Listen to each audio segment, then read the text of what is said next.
Angkatan Darat, KSAD, Jenderal Maruli Simanjuntak, melakukan kunjungan kerja resmi ke Republik Turki pada Jumat, 25 Juli 2025. Kunjungan ini bertujuan mempererat hubungan bilateral, serta meningkatkan kerjasama militer antara TNI Angkatan Darat dengan Angkatan Bersenjata Turki. Fokus utama dari kunjungan ini adalah untuk membuka peluang kerjasama lebih lanjut dalam bidang alih teknologi serta pengembangan industri pertahanan modern.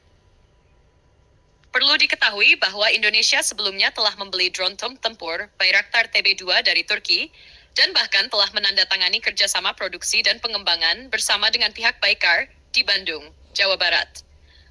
Kesepakatan ini mencakup transfer teknologi, pelatihan teknisi Indonesia, serta pembangunan lini produksi terbatas untuk drone varian tertentu di fasilitas milik PT Dirgantara Indonesia. Kunjungan Maruli kali ini memperkuat langkah-langkah sebelumnya dan menunjukkan keseriusan TNI AD dalam memperluas jangkauan kerjasama, tidak hanya dalam pengadaan drone, tetapi juga pemanfaatan teknologi UFIV secara menyeluruh. Salah satu agenda utama Maruli di Turki adalah melakukan peninjauan langsung ke pabrik milik perusahaan Baykar, produsen alutsista modern Turki yang terkenal dengan teknologi drone tempurnya.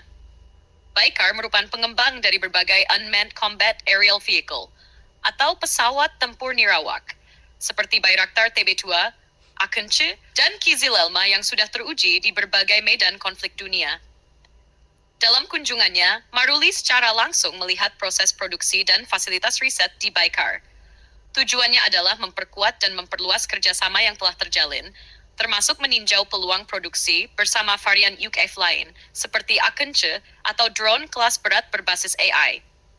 Kunjungan ini menjadi langkah strategis untuk mendorong Indonesia agar tidak hanya menjadi pengguna alutsista, tapi juga menjadi bagian dari rantai produksi dan pengembangan teknologi militer modern.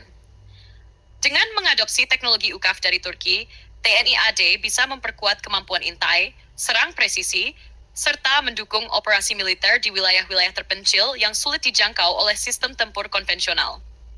Perlu diketahui bahwa ini bukan kali pertama pimpinan TNI AD mendekati Baykar.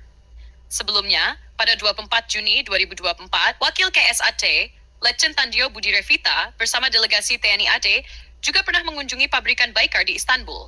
Saat itu, Tandio bahkan menyempatkan diri mengunjungi langsung Pusat Teknologi Nasional Bayraktar Özdemir yang berada dalam kompleks Baykar sebagai lokasi utama pengembangan drone tempur dan UAV canggih milik Turki.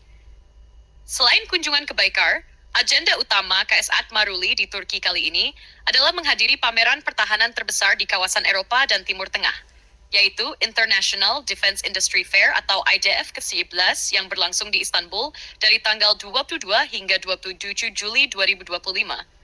Di sini, Maruli meninjau berbagai stan industri pertahanan dari seluruh dunia, termasuk Turki, Korea Selatan, Jerman, dan negara-negara NATO. Di sela-sela IDF, Maruli juga melakukan pertemuan kehormatan atau courtesy call dengan sejumlah pejabat tinggi militer Republik Turki.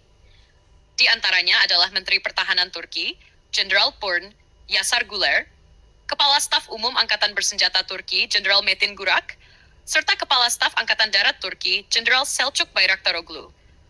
Rangkaian pertemuan ini menjadi bagian dari diplomasi militer yang makin intensif antara Indonesia dan Turki. Dalam beberapa tahun terakhir, kedua negara memang aktif menjalin komunikasi pertahanan strategis, terutama dalam bidang drone, radar, sistem pertahanan udara, hingga produksi bersama kapal perang dan kendaraan tempur. Jika kerjasama ini terus berlanjut dan berkembang, maka Indonesia tidak hanya akan memiliki armada drone tempur sendiri, tetapi juga akan menjadi pusat produksi dan pengembangan UAV regional di Asia Tenggara. Hal ini akan meningkatkan ketahanan nasional, memperkuat daya gentar Indonesia di kawasan, dan mendorong pertumbuhan industri pertahanan dalam negeri secara signifikan. Melalui kerjasama ini, TNI AD diharapkan bisa lebih siap menghadapi tantangan tempur masa depan, terutama yang mengandalkan perang elektronik, kendaraan nirawak, dan sistem tempur berbasis kecerdasan buatan. Indonesia tengah bergerak cepat, dan kunjungan Maruli ke Turki adalah sinyal bahwa kita tidak ingin tertinggal dari negara-negara lain dalam urusan modernisasi pertahanan.